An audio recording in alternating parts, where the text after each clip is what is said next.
Massa Al-Khir, bonsoir et bienvenue dans cette nouvelle émission Tijini Talk. Alors ce soir, j'ai le plaisir de recevoir deux personnes, mais d'abord, je vais vous présenter la première. Un homme politique qui exerce ses activités politiques, sociales et bien d'autres à la commune de Saint-Gilles, une des communes qui composent les 19 communes de la région de Bruxelles-Capitale. J'ai l'honneur de recevoir M. Patrick Debouvry. Monsieur Debouvry, bonsoir. Bonsoir. Alors, je rappelle, vous êtes échevin des affaires juridiques, chargé des animations locales, de la coordination du quartier du Midi, du développement économique, des finances, du syndicat d'initiative, du tourisme. Vous avez la tutelle sur le CPS et aussi la tutelle sur les hôpitaux. Beaucoup de compétences et pas des moindres. Alors, on aura l'occasion peut-être de parler de tout cela. Je vais d'abord aussi présenter, je vais le dire, vous êtes un ami d'abord, Monsieur Khalid Snani, mais vous êtes également un jeune entrepreneur belgo-marocain et vous avez commencé à Saint-Gilles. J'ai commencé mes débuts à Saint-Gilles il y a quand même en 2002. Ça nous fait quand même histoire de pas mal d'années. Pour éviter de rentrer dans trop de détails, j'ai eu un premier rapport avec la commune, qui est un rapport de citoyen normal ou de jeune entrepreneur, etc.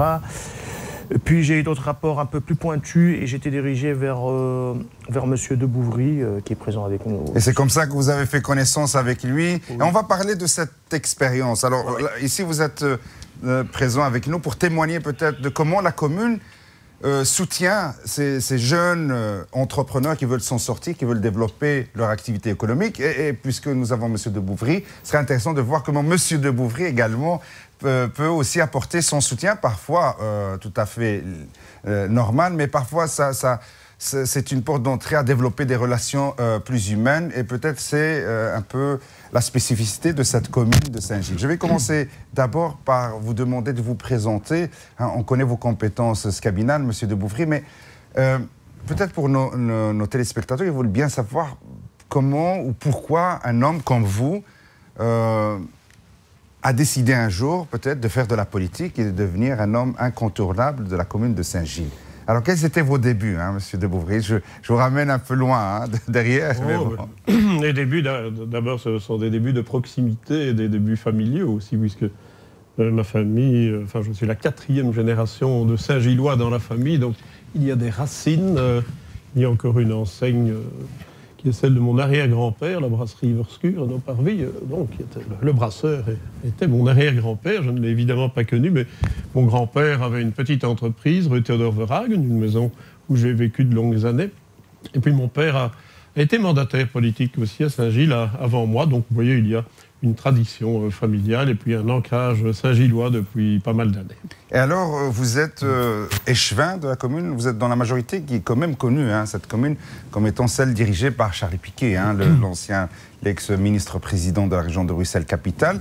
Je rappelle que vous avez une couleur politique, vous êtes libéral, hein, vous appartenez au mouvement réformateur, mais une drôle de coalition entre les socialistes majoritaires et toujours un échevin, un maire, en l'occurrence vous, présent dans cette majorité. Alors pourquoi cette touche libérale dans cette majorité globalement socialiste? Oh, mais, là aussi, je dirais que si on remonte, on ne va pas parler que d'histoire, mais c'est vrai, il faut savoir que le premier élu socialiste à Saint-Gilles a été sur une liste libérale à la fin du 19e siècle. Donc vous voyez que ça remonte déjà assez loin, puis il y a eu des périodes diverses, mais il y a eu des périodes de majorité absolue, puis il y a des périodes de coalition, et c'est vrai que depuis 1976, que ça remonte loin, il y a une coalition, mais une coalition qui est autour de valeurs. Il faut savoir que là, il y a une tradition libérale à Saint-Gilles, qui est une tradition libérale progressiste. Il y a une ligne libérale progressiste, Paul Janson,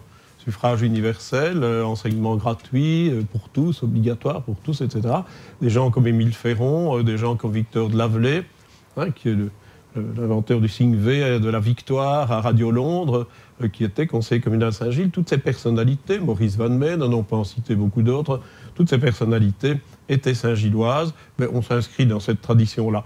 Et donc, ce n'est pas tout à fait surprenant que l'on puisse s'entendre avec des sociodémocrates comme le sont les socialistes à Saint-Gilles. Très bien. Alors, vous êtes responsable de...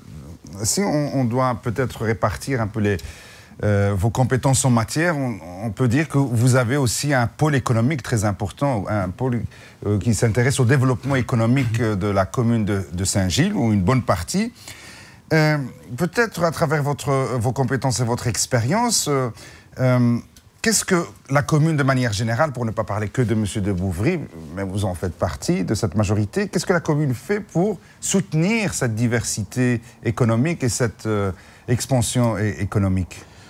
D'abord, le développement économique, c'est une attribution transversale. Donc, c'est clair qu'il y a bien sûr le développement économique en tant que tel, la rencontre avec les entrepreneurs, les investisseurs, les commerçants, etc. Mais on travaille aussi en équipe. On ne peut pas imaginer un développement commercial d'un quartier si on ne travaille pas bien en équipe avec ma collègue Echevine Cathy Marcuse en charge de l'espace public, parce qu'un quartier commerçant qui n'a pas un bon espace public, un bon environnement, ça ne va pas. Un quartier où la propreté n'est pas assurée, c'est clair que ça ne va pas, etc. Donc c'est une compétence transversale, mais qui nécessite qu'on travaille en équipe, ce que nous essayons, je pense, de faire le mieux possible. Alors au niveau du développement économique, il n'y a pas que l'Echevina, il y a aussi... nous travaillons en parfaite collaboration avec Atrium, qui est l'agence régionale du commerce, et nous avons un guichet d'économie locale qui est intégré dans le centre d'entreprise de Saint-Gilles, qui se trouve rue Fernand Bernier. Mais tout ça travaille en partenariat. Donc mon équipe développement économique à la commune, Atrium, agence régionale, guichet d'économie locale, centre d'entreprise, dont je suis président du fait d'être régional du développement économique, toute cette équipe travaille en parfait partenariat et en parfaite concertation. Et donc nous avons des gardiens de la paix, par exemple, attachés au développement économique, qui sillonnent la commune tous les jours. Et donc nous avons en temps réel, nous savons quand et où il y a des surfaces disponibles. Et puis il y a un contact, Atrium prend le relais immédiatement. Eux ont aussi des enseignes, des candidats investisseurs. Si ça colle, on les voit, on les reçoit. Il faut parfois choisir, il y a parfois des appels à projets quand on a affaire à des rez-de-chaussée qui appartiennent à la commune, à la régie foncière.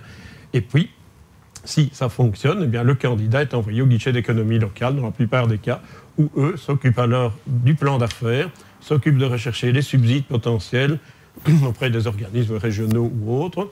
Et puis voilà, donc l'affaire est lancée. Ce type d'accompagnement, nous avons... depuis janvier 2014, 50 implantations commerciales qui sont passées par cette organisation. Vous avez beaucoup de demandes pour ce genre d'implantation commerciale? Oui, il y a beaucoup de demandes. On peut de toute façon, de manière c'est 50 accompagnés de cette manière-là. D'accord. Depuis janvier 2014, je dis bien, des réussites dans tous les quartiers. Je crois que c'est important de le dire. Mais il y a aussi un développement qui se fait sans passer nécessairement par nous, des propriétaires privés, ont des contacts avec des preneurs. Si on parle de la commune de Saint-Gilles, quelle est la spécificité de la commune de Saint-Gilles? De quoi peut-on distinguer la commune de Saint-Gilles d'une autre commune, par exemple Schaerbeek ou Molenbeek, je ne sais pas quoi? Je crois qu'il y a d'abord une grande densité commerciale sur l'ensemble du territoire. C'est à peu près 1000 commerces sur Saint-Gilles, donc c'est tout de même fort important. Nous avons des marchés spécifiques. Il y a la place Van Menen, il y a le marché historique du Parvis, déplacé actuellement sur la place Janson, puisqu'il y a des travaux en perspective au Parvis, et puis le grand marché autour de la gare du Midi. Donc ça, c'est quelque chose qui est assez spécifique à la commune, mais ce qui est très spécifique, je crois, et pas seulement au niveau commercial, c'est la grande mixité de la commune. Je pense qu'on a pu préserver dans l'ensemble des quartiers une belle mixité de fonctions et une belle mixité sociale. Et donc, il n'y a pas ce qu'il y a peut-être dans certaines communes, le bas de Saint-Gilles, le haut de Saint-Gilles, ou bien ça existe Ça a pu exister, ça a existé, mais je pense qu'il y a une évolution depuis quelques années.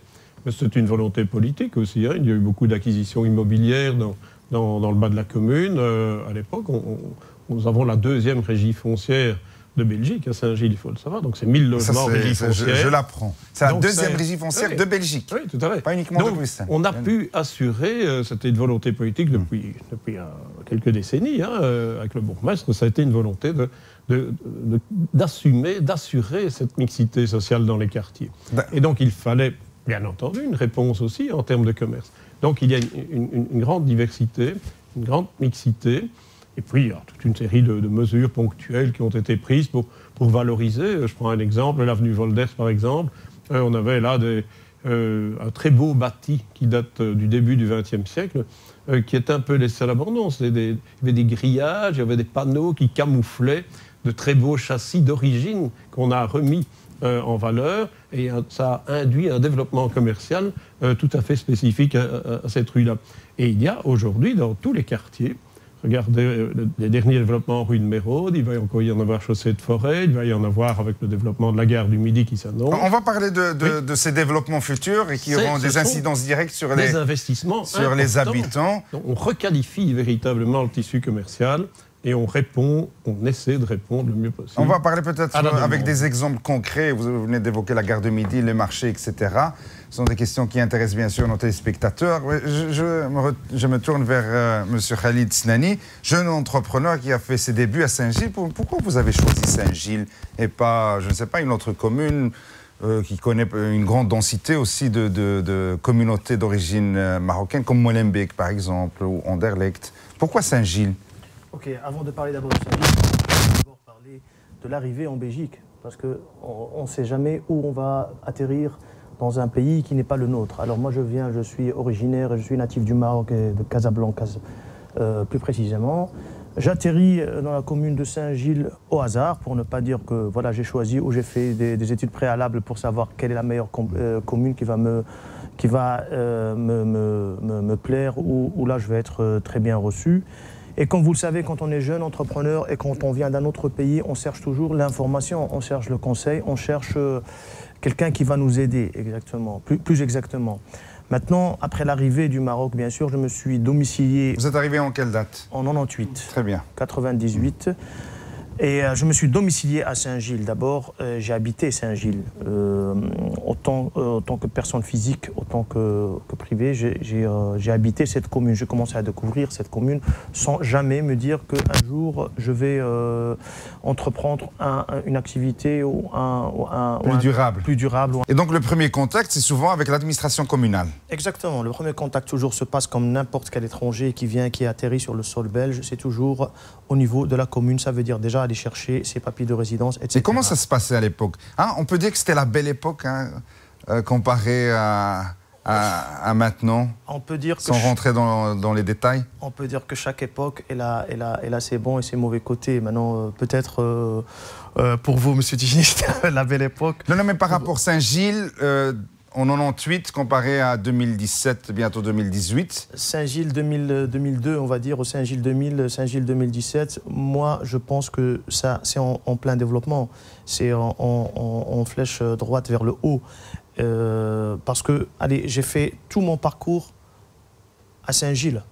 Si c'était quelque chose qui allait pas, ou qui allait à l'encontre de ma domiciliation, ou la domiciliation professionnelle, que ce soit la domiciliation professionnelle ou la domiciliation privée, j'aurais déjà quitté la commune. D'accord. Ça vous fait plaisir, M. de Bouvry, qu'on vous entendait ce genre de paroles? Donc, un développement constant, si je résume un peu les propos de M. Oui, absolument. Et on le voit aussi au niveau des finances communales, d'ailleurs. Je crois que c'est la seule commune, ou une des seules à Bruxelles, qui a une augmentation linéaire, par exemple, du revenu moyen par habitant. Vous dites ça parce que vous êtes échevin des finances, M. de Bouvry? Oui, mais c'est un constat, et c'est linéaire depuis quelques années.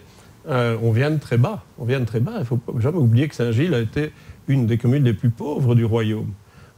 Parfois la deuxième. Aujourd'hui, on a bien remonté, et il y a derrière nous des grosses communes de Bruxelles. Comparé aux 19 communes bruxelloises, donc vous vous situez au milieu, tête de peloton, tout à fait... On remonte, des communes. Vraiment le peloton des communes les plus pauvres de la région. Donc je crois que c'est là aussi, quelque part, le fruit d'une politique de rénovation, d'une politique d'investissement, etc. Donc on est aussi une commune qui a rajeuni. On est passé une moyenne d'âge de 60 ans il y a une trentaine d'années à 35 ans et 3 mois aujourd'hui. Mais est-ce que c'est vrai que c'est une commune qui est l'une des communes qui connaît la plus de mixité sociale et en termes de présence des nationalités étrangères, plus de nationalités étrangères ou plus de personnes d'origine étrangère à Bruxelles? Cela, ça peut varier, parce qu'il y a après Bruxelles, nationalités qui n'ont qu'une ou deux, un ou deux représentants, mais nous dépassons les 150 nationalités à Saint-Gilles. C'est quand même extraordinaire, c'est un chiffre... Mais qui fait plaisir en tout cas. Donc ces gens ont choisi de vivre à Saint-Gilles. on a remarqué ces derniers temps, M. de Bouvry, qu'il y a tout un développement économique indéniable et surtout beaucoup de rénovations, surtout du quartier de Midi, hein, ce qu'on voit de plus visible. Hein. Vous me direz qu'il y a d'autres quartiers de la commune qui connaissent des rénovations, mais ce grand projet de rénovation de la gare de ce chantier de la gare de Midi, où en est-il, M. de Bouvry? Nous avons une commune d'abord qui a un très beau patrimoine architectural qui a été délaissé pendant une série d'années et qui depuis à peu près 15-20 ans aujourd'hui fait l'objet de rénovation, de restauration. Il y a beaucoup de choses qui évoluent dans l'ensemble des quartiers. Alors au niveau de la gare du Midi, il faut savoir que c'est un projet qui est né avec l'arrivée du terminal du TGV au début des années 90. Et puis à partir de là, il y a eu l'expropriation de 4 îlots rue de Mérode, tout ça est reconstruit aujourd'hui. Et depuis cette époque, il y a eu beaucoup d'investissements publics, puisque c'est de l'ordre de 460 nouveaux logements, soit rénovés, soit nouveaux. C'est de l'investissement dans la formation professionnelle, avec les ateliers du Midi rue de Mérode. C'est de l'investissement dans la culture, avec la Maison des Cultures. C'est de l'investissement au niveau de l'emploi, puisqu'il y a la Maison de l'Emploi. C'est de l'investissement dans le développement économique avec le centre d'entreprise dont je vous ai parlé. Et c'est toute une série aussi de jeunes qui aujourd'hui investissent dans ce quartier, acquièrent des immeubles, les rénovent, s'y installent. La proximité de la gare, ça n'est pas étranger à cela. Puis il y a tout l'aspect gare, où là, il y a eu beaucoup les gares des principales villes de Belgique ont été rénovées par la SNCB, sauf Bruxelles. Et donc, on est là dans le cadre d'un schéma directeur porté par la région. On va passer bientôt à la phase d'exécution, je dirais, puisque maintenant, ça se décante par rapport au bâtiment de l'avenue Fonceny qui devrait être réinvesti par la SNCB en termes de bureaux. Il y a d'autres projets immobiliers dans le quartier. Mais c'est ça, donc si on parle du bilan des réalisations, c'est vrai que le bilan globalement est positif, mais il y a aussi certaines critiques, hein, M. de Bouvry. Il y a moins d'habitants dans ces quartiers, il y a plus de bureaux, il y a plus d'hôtels. Donc, est-ce que vous ne pensez pas que ça peut poser un problème en termes de mixité sociale dans le quartier, hein? À la tombée de nuit, il n'y aura pas beaucoup de monde dans les quartiers. Non, en termes de logement, les chiffres sont là, il n'y en a pas moins. Il y a effectivement des immeubles de bureaux, parce que le choix a été fait de créer des bureaux à front de l'avenue Fonceny, face à la gare, à proximité de la gare, ça c'est pour des raisons de mobilité, mais toutes les mesures ont été prises pour protéger le logement à l'arrière des bâtiments de bureaux. Et donc si vous voyez la rue de Mérode, par exemple, aujourd'hui, ou les rues voisines, c'est du logement. Mais cette implantation de bureaux, d'hôtels, ça ne vous fait pas craindre peut-être l'existence d'une certaine condensation, en termes de mobilité, etc. Donc, alors que les ruelles sont exiguës, etc., on n'a pas de grandes avenues aux alentours de la gare de Midi. Donc, non, mais il y a des projets de rénovation de l'espace public. Ça s'est engagé aussi dans le processus du schéma directeur porté par la région, en collaboration avec la commune, bien entendu. Mais les hôtels, vous savez, les hôtels, oui, il y a toute une série de nouveaux hôtels dont le taux de fréquentation, on a eu des soucis que l'on sait dans le secteur d'hôtellerie, mais on est de nouveau à 70-72% de fréquentation des hôtels aujourd'hui. Les hôtels, ça fait du monde dans le quartier, que ce soit à proximité de la gare, il y a une certaine logique, et puis les hôtels, c'est tout de même aussi un pôle d'emploi. Il ne faut jamais perdre ça. Alors parlons d'emploi. Quel est le taux d'emploi, par exemple, des jeunes Saint-Gillois dans ces nouveaux projets construits sur le territoire Saint-Gillois aux alentours de cette ça, on n'a pas nécessairement... Est-ce qu'il y a de l'emploi à destination de ces... Est-ce que vous favorisez, vous soutenez Mais oui, parce que c'est le rôle, et mon collègue en charge de l'emploi, si j'ose dire, mais nous travaillons là aussi ensemble. Il y a par exemple un pacte local pour l'emploi qui a été porté ces dernières semaines. Il y a des centres de formation. Il y en a un important rue de Mérode, des ateliers du Midi, où l'on forme par exemple des jeunes essentiellement du quartier au métier de l'ORECA.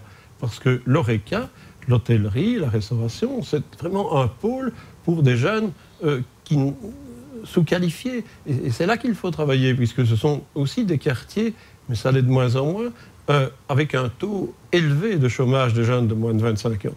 Donc c'est toute une politique qui est menée, mais dans ces quartiers, vis-à-vis des jeunes. Donc vous avez cette vision, donc vous essayez d'initier ce genre de contact avec ces hôtels, par exemple, pour engager des jeunes de Saint-Gilles qui sont formés sur Saint-Gilles. Bien entendu. Donc il y a ce souci qui est présent. Le réseau des hôtels de Bruxelles est partenaire du pacte local de l'emploi. Alors il y a d'autres jeunes qui ont choisi peut-être de mener leur propre aventures économiques, et beaucoup de jeunes, on le dit pas souvent, qui initient des projets, qui développent des projets, qui parfois réussissent. C'est un peu le cas, l'exemple de Khalid Snani, surtout dans l'Oreca. Vous êtes aussi le patron d'un restaurant un bar-restaurant très connu ici à Bruxelles, sur le territoire de Saint-Gilles, le Snap. Vous n'avez pas que ça, mais bon, on ne va pas parler de vos projets. Mais pourquoi vous avez décidé, vous, peut-être, de développer votre propre entreprise, au lieu peut-être d'aller chercher un emploi dans la fonction publique ou que sais-je? Je pense que le choix d'aller chercher ou d'aller faire une entreprise ou d'aller monter un projet, comme on dit, ça reste toujours un caractère, une personnalité. Comme vous le savez, voilà, à ce qu'on travaille chez quelqu'un, on fait travailler les autres. Voilà. Alors mon choix était plus d'aller faire des projets, mener mon projet. On va revenir pourquoi ça a été fait à la commune de Saint-Gilles.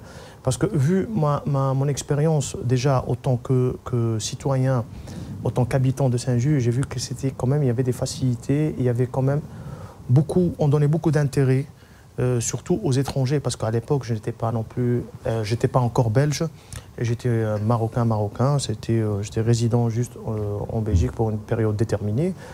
Et j'ai opté pour faire une activité libérale. Ça veut dire que j'ai choisi de monter ma propre entreprise. Alors, c'est là, en fait, où j'ai connu monsieur de Bouvry, c'est là où j'ai connu Patrick.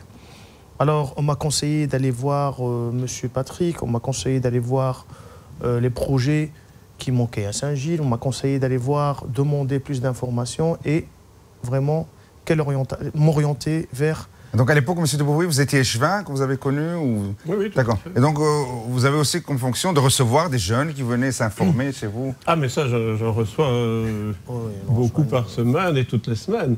Des porteurs de projets de la génération de M. Snani, il y en a beaucoup. Et ce sont des projets intéressants, ce sont des projets innovants.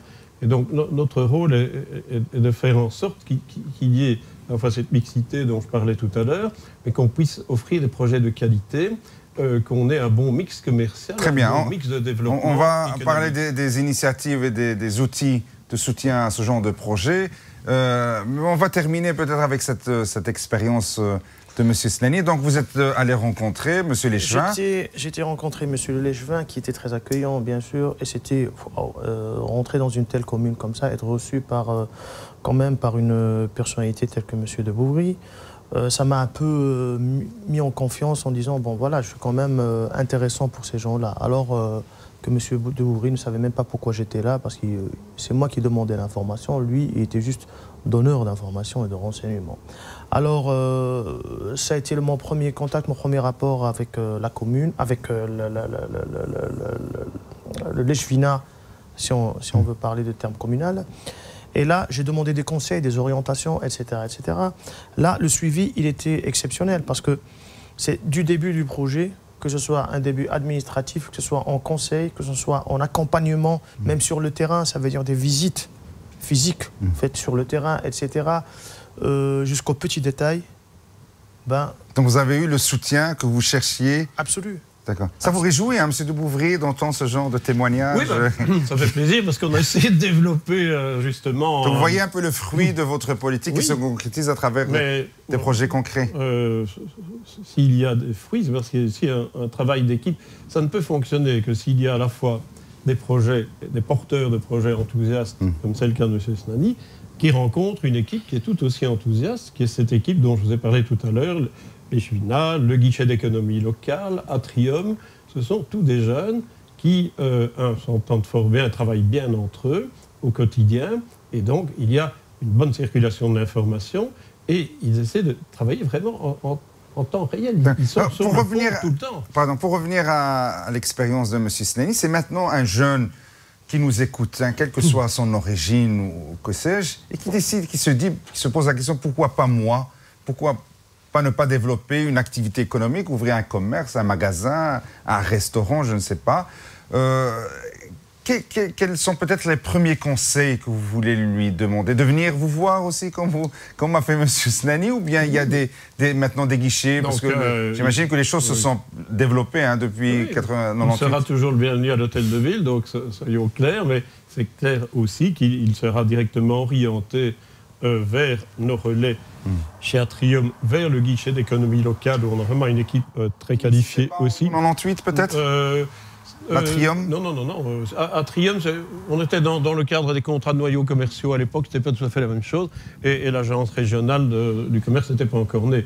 Et le guichet d'économie locale, le centre d'entreprise, on va fêter ses 10 ans le 22 juin. Donc il y a plus d'outils maintenant à destination de des jeunes entrepreneurs. Bien entendu. Mais ce sont des centaines de personnes qui passent au guichet d'économie locale, qui n'est pas là que pour Saint-Gilles. Hein, les centres d'entreprise, il y en a 5 à Bruxelles. Et quoi, ils viennent se renseigner sur Saint-Gilles ou sur les opportunités économiques à Saint-Gilles? Les opportunités, tant mieux s'il y en a à Saint-Gilles, mais il y a des projets qui sont portés ou accompagnés par le guichet d'économie locale qui se développent à Anderlecht ou à Forêt. Donc, enfin, c'est vrai qu'on a des résultats directs sur la commune avec des créations d'entreprises, avec des créations d'emplois à la clé aussi, hein, c'est tout de même important. Donc cela fait vraiment un tout. Mais donc qu'ils prennent contact, soit avec Monej Finas, soit directement avec le guichet d'économie locale. Le relais sera de toute manière toujours fait avec les autres partenaires. Monsieur de Bouvry, une question plutôt politique, sociale, qui n'a rien à voir avec l'économie. Mais quand on voit ce genre d'expérience réussie, comme celle de M. Khalid Snani, qui a démarré en 1998 et qui était fier de ses origines marocaines et qui est devenu maintenant belge et qui est fier tout autant, hein, n'est-ce pas, M. Snani? Exactement. D'être belge comme marocain et qui assume sa citoyenneté, qui travaille, qui développe son activité économique. Avec ce que nous avons vécu malheureusement ces derniers temps, avec tous les clichés, les préjugés, parfois avec des problèmes réels, hein, qui existent dans notre société, un communautarisme plus développé, un certain extrémisme religieux, hein, qui existe aussi, qu'on essaie de combattre comme on peut. Quel regard portez-vous sur, par exemple, cette nouvelle génération de jeunes issus de l'immigration qui sont en Belgique? Qu'est-ce que vous pouvez leur dire? Mais qu'il faut continuer dans le bon sens. Je veux dire, dans toute société, il y a toujours le mauvais herbe qui cache la forêt saine. J'ai l'habitude de dire ça, et je crois que je dis ça depuis longtemps. Et donc, il y a des beaux projets qui sont portés. Il y a une dynamique qui est portée. Ce n'est pas une question d'origine, c'est une question de volonté, c'est une question de s'intégrer dans tout ce processus que nous essayons d'accompagner. Voilà. La porte est ouverte et il faut poursuivre cet encouragement. Et il faut garder cette fierté d'avoir gagné un projet. Et il y a beaucoup de jeunes qui sont en capacité de gagner des projets. Et donc, il faut qu'on les gagne ensemble. Voilà. D'accord. Khalid Snani, donc vous continuez à investir à Saint-Gilles, vous y travaillez toujours à Saint-Gilles? Oui. Alors, je suis toujours à Saint-Gilles et je pense que je vais y rester encore quelques décennies. Tant que le soutien est bon, tant qu'on est... En fait, le problème de chaque... vous venez maintenant de dire quelque chose de pertinent, c'est que maintenant, avec la nouvelle tendance qu'il y a, avec tout, on va le dire clairement, avec le tabou du terrorisme, avec beaucoup de tabous qui encerclent et qui entourent surtout la communauté belgo-marocaine et la communauté musulmane, si on veut être encore plus large. Je trouve que, comme il a dit M. de Bouvry, il ne faut pas chercher les choses qui nous séparent, en fait. Il faut chercher les choses qui vont nous réunir et qui vont nous unir ensemble. Et parmi ces choses-là, je pense que c'est le travail. Le travail, c'est quelque chose qui nous maintient en forme d'abord et qui nous donne beaucoup de courage à combattre l'autrui. Parce que l'autrui, ce n'est pas le policier qu'on voit dans la rue, ce n'est pas le juge ou le tribunal. Non, non, l'autrui, c'est vraiment la peur, la terreur, tout ce qu'on entend, tout cet amalgame, les mauvais jugements ou les jugements. Très bien. Tout simplement. Vous avez parlé du soutien. Vous avez dit, tant que le soutien est bon, vous avez le sentiment d'être soutenu par les autorités communales de Saint-Gilles? Oui. Ça, en tant qu'acteur économique, c'est pas parce que vous avez développé, vous avez ouvert votre commerce ou votre entreprise que ça y est, la mission, la tâche de la commune est terminée. Non. Est-ce que vous pensez qu'il y a toujours un soutien bien par après? Le soutien est toujours un accompagnement, on va dire. Bien il est sûr, toujours là. j'étais la semaine passée encore à la commune en train de développer encore autre chose, en train de développer un autre projet. Le soutien est le même. Je peux dire même que le soutien est devenu encore, parce qu'on a plus d'outils maintenant à la commune. Quand on arrive à la commune, vraiment, on est... avant, quand j'arrivais à la commune, vraiment, on devait voir la tête de série. Maintenant, on peut voir beaucoup de jeunes qui sont motivés et qui travaillent à la commune et qui ont beaucoup d'idées et qui sont vraiment, comment dire en anglais, ils sont up-to-date. Ça veut dire ils sont à la page, ils sont à... Je crois qu'on est arrivé au terme de cette émission. Vous avez dit peut-être une chose qui est pas importante, c'est qu'on a aussi la volonté, avec toute l'équipe que j'évoquais tout à l'heure, d'assurer le suivi post-création d'entreprise. C'est essentiel, parce qu'il ne s'agit pas de dire ah, vous allez avoir du subside, vous allez avoir ceci, et puis débrouillez-vous. Non, il faut s'assurer, et s'il y a une petite alerte qui fait que ça ne va pas trop, mais il faut pouvoir encore accompagner pour que ça continue d'aller bien. Voilà, je crois que donc on sera réunis autour d'un certain nombre de valeurs. Quelques petits mots au sujet de votre commune Saint-Gilles. Vous avez un très bel hôtel de ville. Ah oui. Hein, à chaque fois que je passe devant, je suis tout le temps émerveillé. Hein. Chaque fois, je suis émerveillé. C'est un très beau bâtiment. Un petit mot par rapport à ce bâtiment, l'hôtel de ville de Saint-Gilles. Ouais, on a célébré l'année passée les 800 ans de la commune. Alors, une commune qui a une longue histoire, une belle histoire. Et puis, il y a un moment où ça a explosé en termes d'évolution de la population. Vous savez, on a eu 69 000 habitants en 1920. Hein, donc, c'est dire qu'il y avait tout de même une explosion démographique dans la commune. Vous êtes à combien maintenant? On s'est retombé à un peu plus de 40 000 il y a quelques années. Maintenant, on va dépasser les 50 000, donc la population... Il faudra fêter ça. Hein, oui. On n'y manquera certainement pas, mais... l'hôtel de ville. Alors, l'hôtel de ville, c'est un peu le symbole de cette explosion démographique et de cette évolution exponentielle de la commune à la fin du 19e siècle, où les autorités ont décidé d'ériger cet hôtel de ville, puisqu'il y avait la maison communale, qui est la justice de paix, toujours en place à côté de l'église au Parvis. Et à cet hôtel de ville, c'est vraiment marqué la force de cette commune à la fin du 19e siècle. Et donc, il y a toute une histoire à l'intérieur de l'hôtel de ville aussi, qui en fait un des bâtiments les plus remarquables de Bruxelles, qu'on essaie de garder en très bon état, ce qui est le cas aujourd'hui. Il est d'ailleurs entièrement classé. Et donc, c'est une certaine fierté pour la commune de le maintenir. Et je pense que nous avons beaucoup de visiteurs, d'ailleurs qui viennent voir. Il y a une organisation de circuits, de visites guidées très régulières du bâtiment qui mérite bien entendu d'être visité. Donc, on accueille là tous les groupes qui souhaitent. C'est une commune de diversité, donc on parle de l'hôtel de ville, de l'histoire de 800 ans, mais Saint-Gilles est connu aussi pour son fameux marché de midi, hein. Fameux marché hebdomadaire chaque dimanche. Le marché de midi, c'est devenu vraiment... c'est l'un des plus grands d'Europe. D'Europe. Oui. Donc, mais voilà, on essaie de le garder. Les marchés ont leur évolution aussi. Qu'est-ce qu'il apporte à la commune de Saint-Gilles? Est-ce qu'il vous apporte plus d'argent? Je ne sais pas. Est-ce que ça... Ou bien c'est juste une marque de... Non, c'est évident qu'avec le nombre des shops et les droits de place, c'est une recette... assez importante pour la commune, mais ça n'est pas que ça. C'est quand même une image, ça fait partie aussi de l'image. Le marché du Midi, c'est une zone de chalandise qui correspond à l'ancienne province de Brabant.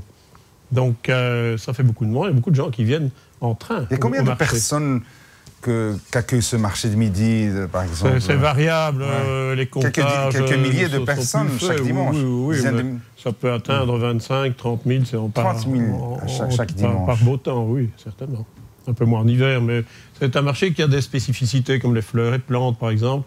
On trouve tout sur ce marché, hein, donc il n'y a pas que l'alimentation. En tout cas, c'est un marché très connu dans la communauté marocaine et des communautés étrangères de manière générale. Historique, c'est un marché de grande mixité. En tout cas, chapeau pour l'organisation. Hein. Je ne sais pas comment ils font, mais après la fermeture du marché, il y a toute une organisation pour nettoyer les lieux. Et je peux vous assurer qu'en 2 heures, je crois, de moyenne, on ne trouve plus de traces de déchets. Ça devient vraiment nickel. Donc on a une société privée qui gère, qui assume la gestion du marché proprement dit. Et puis après, c'est Bruxelles Propreté qui assume le. Mais c'est une belle carte de visite de la commune. Comme l'ensemble des marchés, d'ailleurs, de la commune. Ça fait partie. J'avais remarqué dans un top 10 des marchés de Wallonie et de Bruxelles, il y a 2 ans, que nos 3 marchés étaient dans les 10. Les 3 marchés. Donc, il y a le marché du Midi. Le marché du Midi, le marché du Parvis, qui est historique, 150 ans. C'était 150 ans, il y a un des plus anciens de Bruxelles. Et puis celui de la place Van Meen, devant l'hôtel de ville, qui est très fréquenté le lundi soir, qui est bien connu maintenant et qui accueille vraiment beaucoup de monde. Un dernier mot, Khalid Snani. Je ne sais pas si vous voulez adresser un mot au monde politique, Saint-Gillois. Quel message voudriez-vous leur adresser? Le message que je peux adresser, moi je m'adresserai plus à ma communauté. Ce n'est pas du communautarisme, mais c'est quand même à des gens qui sont comme moi. Voilà, je m'adresserai pour dire qu'il ne faut pas oublier que pour avoir un bon Lechvina, une bonne commune, il faut passer au vote. Il faut aller voter. Et voter pour... Il faut s'impliquer en politique. S'impliquer en politique, aller voter et aller voter pour les gens qui ont un programme. Et ne pas voter tout simplement pour une couleur ou pour X, Y, Z.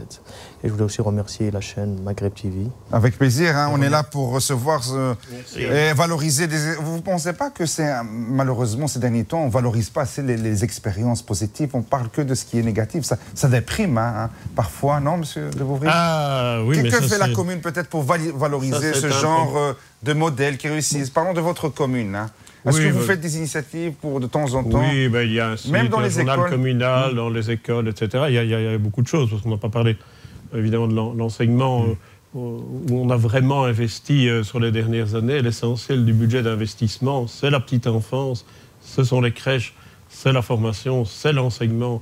C'est vraiment, ça a été un objectif de cette législature et même de la précédente, où on a une des communes où on a vraiment investi au niveau de la formation, au niveau de la petite enfance. Je crois que c'est essentiel, parce que ça aussi, on aura des bons projets, on aura de bons investissements que si nos jeunes sont bien formés. C'était le dernier mot de M. Patrick de Bouvry. Je rappelle, vous êtes échevin des affaires juridiques, des animations locales, de la coordination du quartier du Midi, du développement économique, c'est très important, des finances, du syndicat d'initiative du tourisme. Vous avez la tutelle sur le CPAS et la tutelle sur les hôpitaux. On n'a pas parlé de tout. Malheureusement, il faudrait des émissions pour peut-être aborder toutes les questions relatives à vos compétences. Je vous remercie, Khalid Snani. Vous êtes un jeune entrepreneur fier d'être marocain, fier d'être belge et vous assumez votre double appartenance, mais également vous assumez votre citoyenneté belge à travers votre action concrète de tous les jours en matière sociale et économique. Bravo et bonne continuation. Merci encore, M. de Bouvry, M. Snani. Oui. Et je vous donne rendez-vous, chers téléspectatrices, chers téléspectateurs, à une autre émission Digital. D'ici là, ma'as salama, au revoir et merci.